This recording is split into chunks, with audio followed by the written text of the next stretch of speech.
Syzygy came about when I was studying at Melbourne University. I was doing my masters there and I met Lee, and I'd recently transferred to Melbourne with the Royal Australian Air Force Band from Sydney. There was an amalgamation of the two bands, and there I met Julia Stopper, who was the founding clarinetist in the group, and I think it was just the unlikely of us meeting and figuring out that we had a shared passion for contemporary music that brought us together. We just liked playing together, and so decided to continue the group. And then we looked for some string players, because there's just such an amazing amount of repertoire for that Perot combination. There's a lot of colours available to that group. So we had Blair joined us for a competition in Townsville, the first competition that we ever did. It was called the Australian Vocal and Concerto Competition. And then Jenny came on about a year after that. We were working with her as a guest violinist. We were thinking about trying a few different people, but she was just instantly fitting in so well that we had to propose straight away.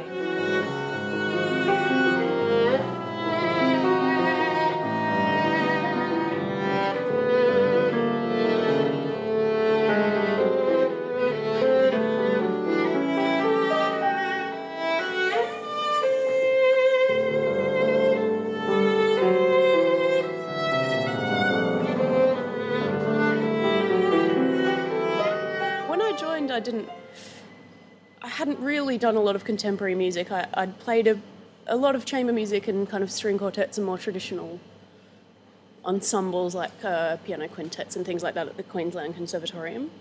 But yeah, it was just a really cool thing to be a part of, because all the music was new to me, if not new to the world, and just the rehearsal techniques are totally different. There's often not a lot of kind of harmonic structure that we can just figure out if something's gone wrong. It's kind of like we need to know the score back to front before we even start rehearsing. So yeah, it's a real challenge and I just love it. There's so much repertoire that we've gone through and discovered, and that I've discovered, because I mean Layla's an absolute machine at finding great pieces for us to play, and so is Blair and Lee. And I just kind of turn up and play what I'm given at this point, because I don't really know how to discover the music as well as they do. I'm getting to know the composers and the repertoire a little bit more, so I'm kind of finding things that I want to play more. But yeah, it's just kind of delightful. Some of the things that I've played with Syzygy are now my favourite pieces, full stop, that I've ever been able to perform. So yeah, it's just been a huge kind of time of discovery for me, and I love playing with these guys. They're really really talented, and we all just get along so famously. It's awesome. Yeah.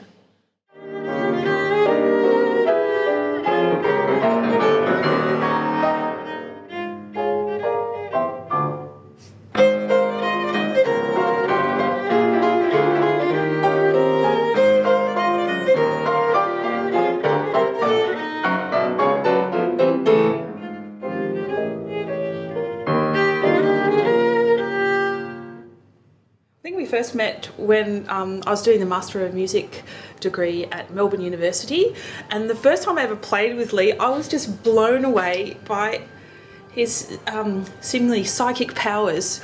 He knew what I wanted to do even before I did them, and I went, "What? How do you know that?" Little did I know at the time, it's because he'd played it with some amazing musicians, but he is one of the most sensitive associate artists I've ever met. That's true. Well, it was for the Prokofiev Sonata, right? Yeah, that's right. Yeah. Which we sort of got together quite quickly in about as long as it took to play it.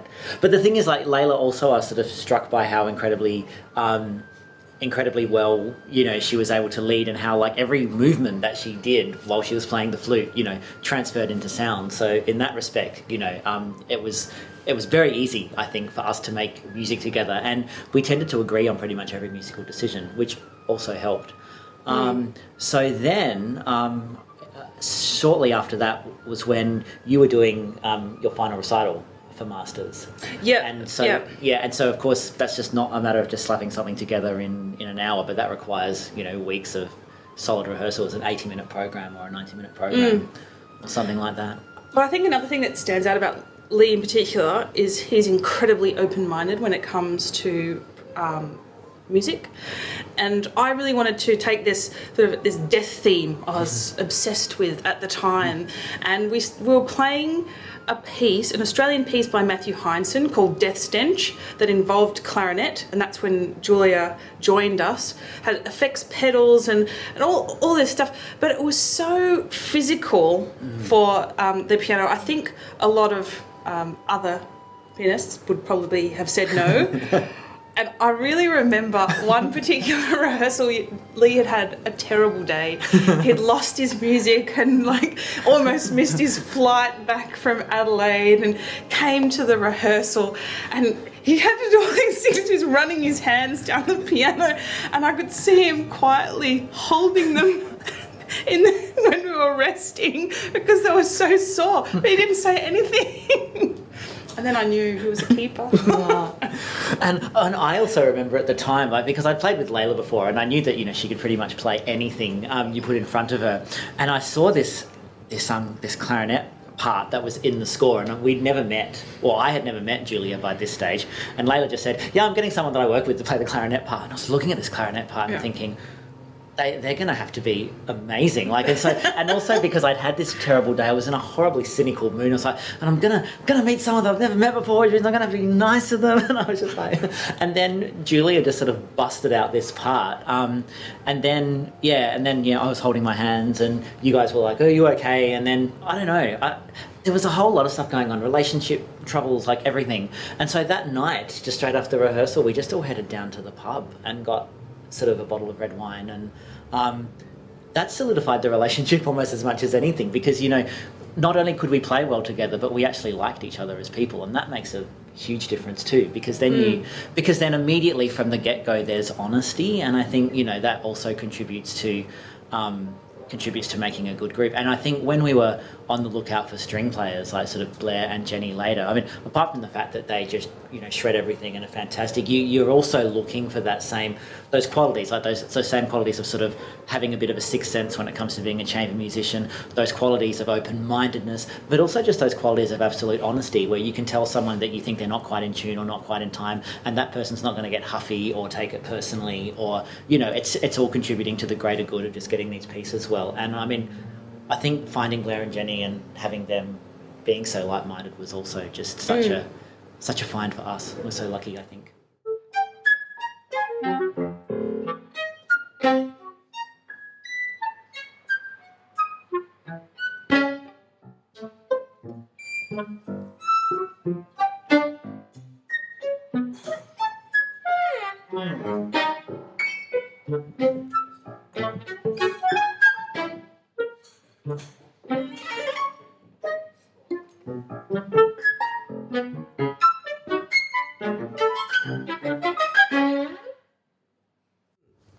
Their willingness to tackle unfamiliar things, like the techniques that we're asked to do in all these different pieces are constantly challenging on a chamber music level and a personal level, and I find that incredibly exciting. Like, I love that challenge, and overcoming the challenge is a really attractive part of the process, I think. Yeah, definitely. Yeah. Because then you sort of, and often with these pieces, you don't know what they're going to sound like until you do that, but you've got to, you know, follow the score fairly sort of slavishly. And that's also where I think, you know, our different qualities come to the fore. Like someone like Blair, for example, he will absolutely, you know, he's the one that will always pull us up if we're doing something that deviates sort of slightly from the manuscript. He's wants to be incredibly faithful to the score all the time. And so he pulls us into line in that regard.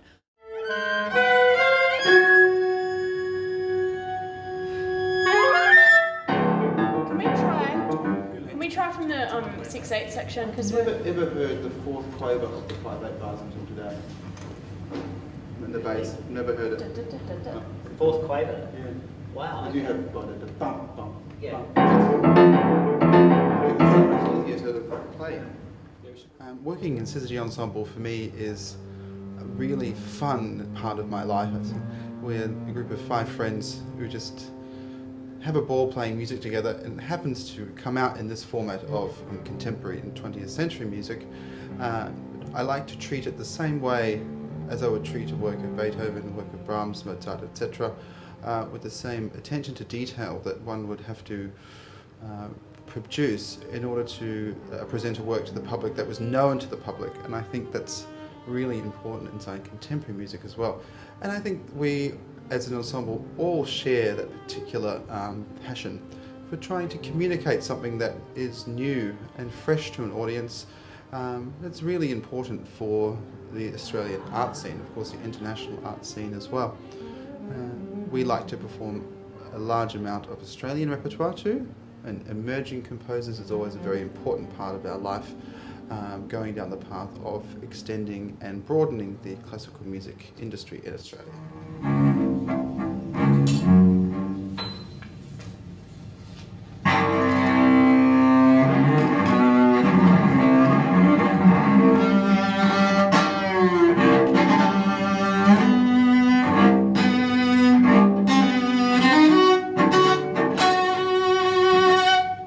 The amount of incredibly innovative music that's out there was something that I didn't. I thought I knew what was out there in terms of the contemporary music scene, and I really didn't. Really didn't until you just start unearthing things. It's a hole with no bottom, really. And the amount of people that supported us along the way, I think that's been incredibly. We've been really just so lucky at the generosity of others to help us create music. Yeah. With often really limited resources, but people are just sort of willing, the best guest artists that we've worked with are willing to take that kind of leap of faith with us. This is the amount of money we have. It's probably not as much as you deserve, but will you do it? And often, we don't have a rehearsal schedule yet. We may not even have a venue to rehearse yet, but are you on board? And inevitably people go yes, which is a big often a shock to us, I think, but a nice shock.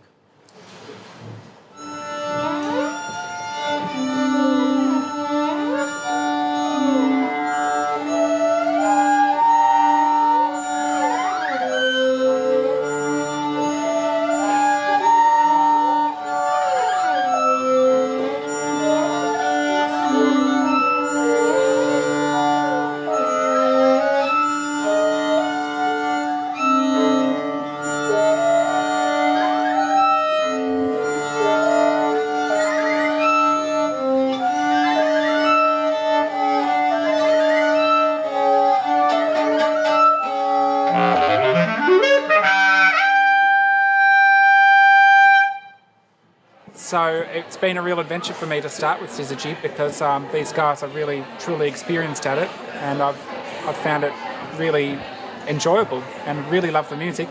I have found it challenging because it's meant I've had to come up with new ways of thinking about my instrument and really, I guess, push my own boundaries and what I can do with my instrument.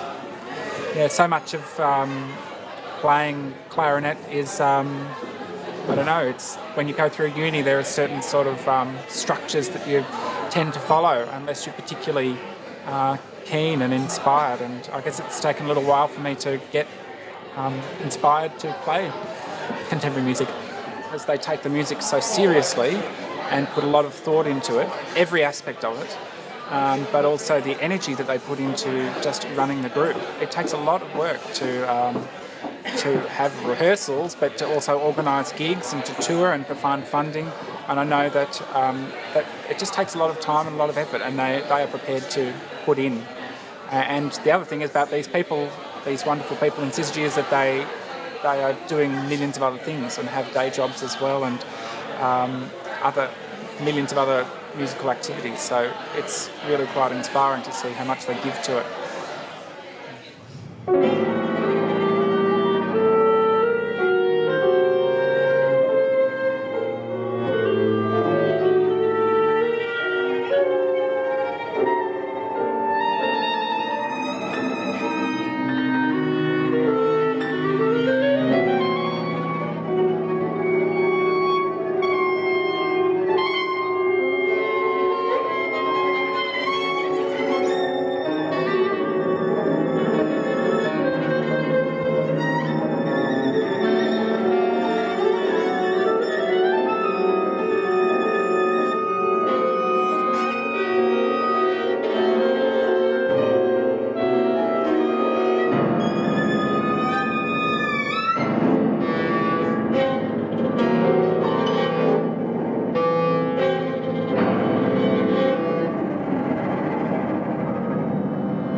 So when we first come together to get a new piece, it's generally assumed that we've all looked at the score so that we know not just what we're doing but what everyone else is doing.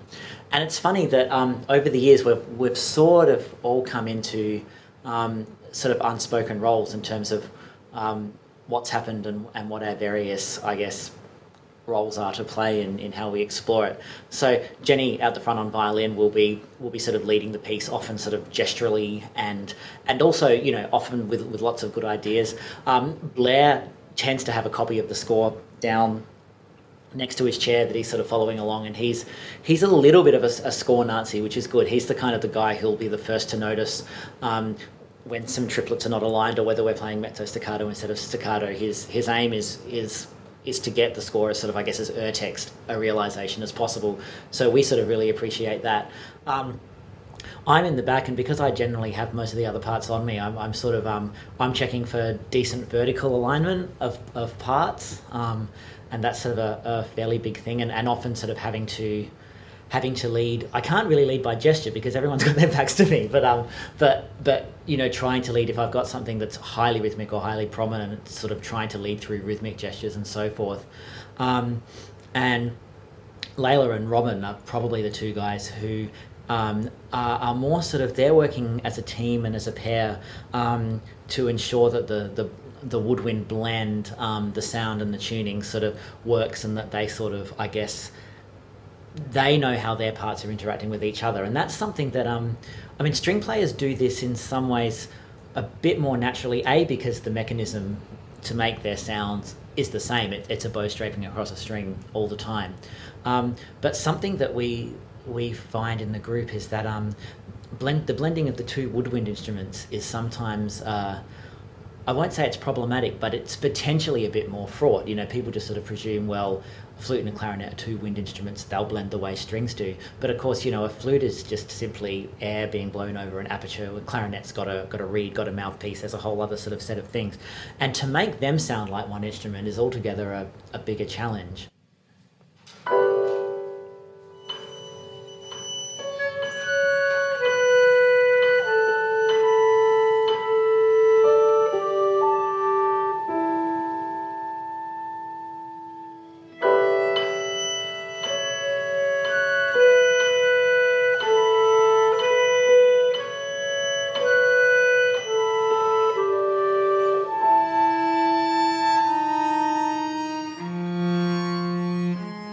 I don't know who really takes the lead. It's very much everybody pitches in.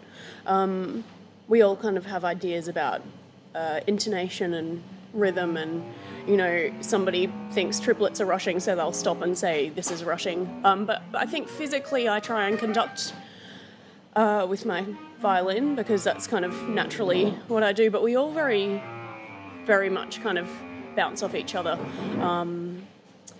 We're all pretty familiar with recordings and stuff, but of the music before we start rehearsing it. But sometimes there aren't any, so we're looking through scores, trying to find if there are any problems with the parts. And some of the extended techniques are just so surprising and things I've never contemplated doing before. Like the Romatelli that we're playing this evening has kind of quarter tones and stuff, and we're playing with practice mutes and doing kind of bow crunches and things like that. So it's actually physically trying to work out sometimes how to make something sound right.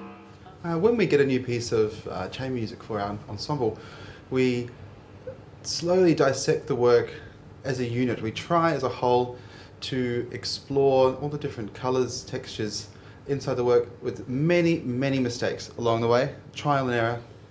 With a lot of contemporary music, it can be especially difficult technically, so we like to work as a team to try and uncover little insecurities that sometimes we have in terms of rhythm, intonation, and work together as a whole, and I think that makes it an overall stronger product. This is forzando, basically. Yeah. It's a new phrase.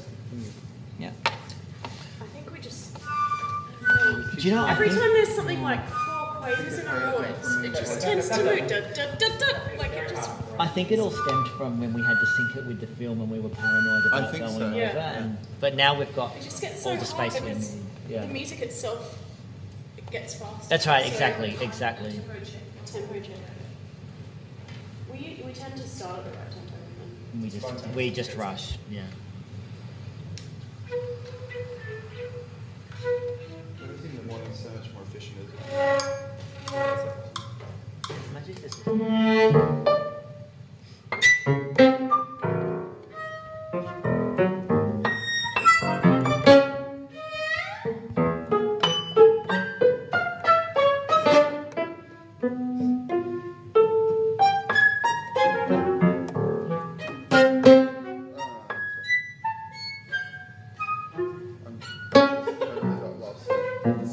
It already feels better. Yeah, it's really just like jumping along. One quaver out could not get back in. That's it. It's kind of like a groove, isn't it? Smart. Let's sing jazzy. Yeah. That's what.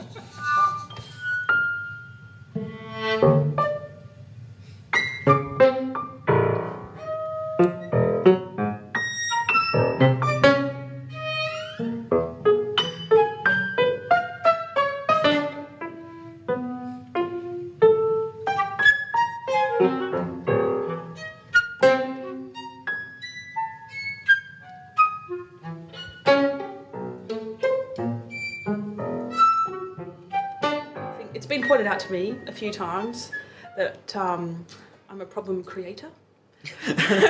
I like to create problems and I like to solve them. So, like inventing these very tricky, logistically tricky projects, I'm attracted to. But I am very excited by solving the problems and making the concert at the end. I think one of the most ambitious things we ever did was a double opera bill of Peter Maxwell Davies' Miss Donnythorne's Maggot and Barry Cunningham's The Apology of Boney Anderson. And we decided to be characters in the operas and to take it to sort of this next level and break down the barriers between musicians and the singer to make it a more integrated performance. And that involved the help of a director, and it pushed us way out of our comfort zone. But everyone was so committed to the project that it never would have worked without that absolute dedication from the very beginning. I think Jenny worked it out. It was like we spent 100 hours or something making that project happen. And it was one of our greatest achievements so far. Syzygy is an aligning of colleagues, friends and ideas to explore challenging music. And Syzygy is, for me, about also inviting an audience in to explore that music with us.